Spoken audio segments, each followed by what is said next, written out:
To illustrate our next big idea here, I want us to make a thorough study of this function here, x cubed minus 27x minus 20. So one thing that we could do from previous sections is let's find critical points. So let's take the derivative. We get 3x squared minus 27. This is never going to be undefined, so to find critical points, we'll set this equal to 0. What do we end up with? 3 times x squared minus 9 is equal to 0. X squared is equal to 9. X is plus or minus 3. So we have 2 critical points. And if we were to make a nice graph of the function, you could do this with a graphing calculator or Desmos or something like that.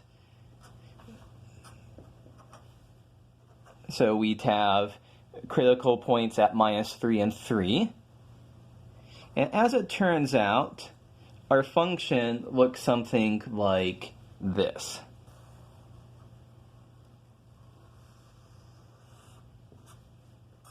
So in particular, we see that we have a local max at minus 3 and a local min at positive 3.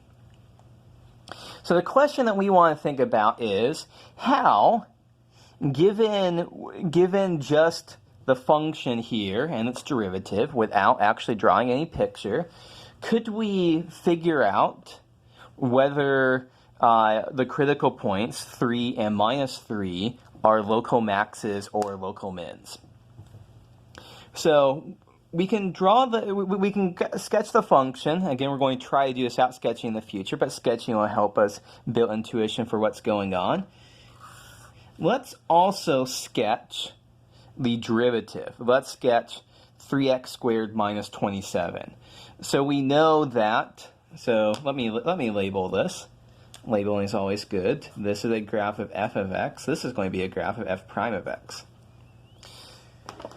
So something that we know from sketching at 3x squared minus 27 is that we're going to have zeros at positive 3 and minus 3. And so this is what f prime of x is going to look like. And so let's just take a look here. F prime of x, when x is less than minus 3, f prime of x is positive. When x is slightly bigger than minus 3, f prime of x is negative. And we can see that from here. When x is less than negative 3, f prime of x is positive, we have an increasing function. When x is, and I think I might have said, screwed that up there and said, so x is less than minus 3, we're increasing. The first derivative is positive. When x is bigger than minus 3, the first derivative is negative, we're decreasing. So what's happening here, before we get to this critical point, we're increasing. After we hit it, we're decreasing. That seems like that's corresponding to a local max. We're increasing before we get there, then we start to decrease. What happens at 3, a little bit left of 3, a little bit for values x slightly smaller than 3, f prime of x is negative. To the right of 3, it's positive. To the left of 3, we're decreasing, then we're increasing. We go down, then we go up. It's a local minimum. So here we can see, let me say here, at minus 3, we might say f prime of x changes from positive to negative. At positive 3, f prime of x changes from negative to positive. So all of this we can use so all of this here, the sign change from positive to negative, that gives us a local max. Sign change from negative to positive gives us a local min. All of this is completely general, and it can give us the following first derivative test for critical points. So if I give you a function and you figure out the critical points, you can do more than just figure out identify the critical points, but you can classify them as local maxes or local mins by asking what's happening to the sign of the derivative. So f prime of x, if it's a critical point, we're assuming let's assume that's a critical point when the value of the derivative is equal to 0. If it's changing from positive to negative, so going positive to 0 to negative, that corresponds to a local max.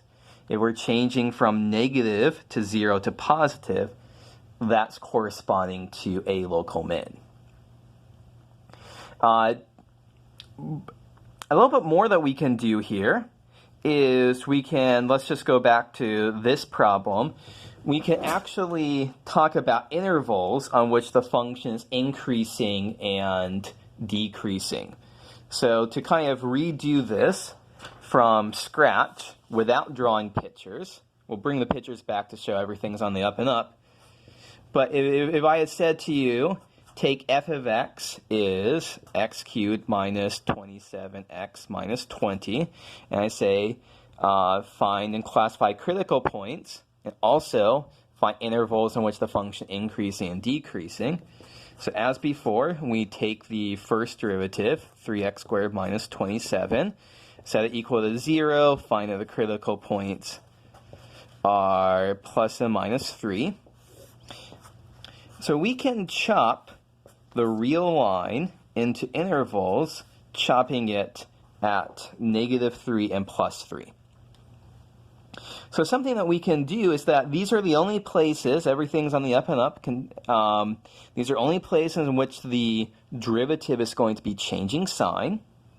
So let's see if we can figure out what the sign of the derivative is between -3 and 3. So we can pick any value we want between -3 and 3. I'm going to pick 1. What is f prime of 1 equal to? F prime of 1 is 3 times 1 squared minus 27. That's minus 24. So f prime of x is going to be negative between -3 and 3. If we were to pick a point over here, maybe like 4 here, f prime of 4 ends up as 9. And so, excuse me, it's not 9, it's 21. I can do arithmetic, I promise. So who cares what the actual value is, because that's positive. So for all of x values strictly bigger than 3, f prime of x is positive.